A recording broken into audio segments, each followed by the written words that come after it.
Hello kids, today's story is Rectangle's Lemonade Stand. Rectangle अपने दोस्त pentagon के लिए गिफ्ट खरीदना चाहता है लेकिन उसे कुछ पॉकेट मनी की ज़रूरत है।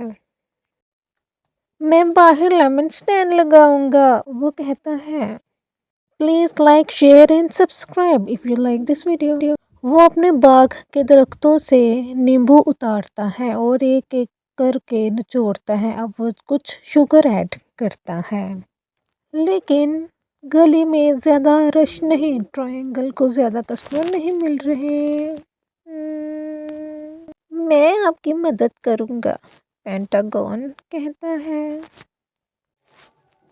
यम्मी लेमनेड ताज़ा असली नींबुओं से बना गया है। रेक्टेंगल और पेंटागन ऊंचा ऊंचा चिल्लाते हैं। जल्द ही बहुत सारी शक्लें लेमनेड के लिए लाइन में लग जाती है। रेक्टेंगल एंड पेंटागन अब बहुत एक्साइटेड है शॉप पे जाने के लिए। इनके पास इनफ पैसे हैं एक दूसरे को गिफ्ट देने के लिए। Bye bye.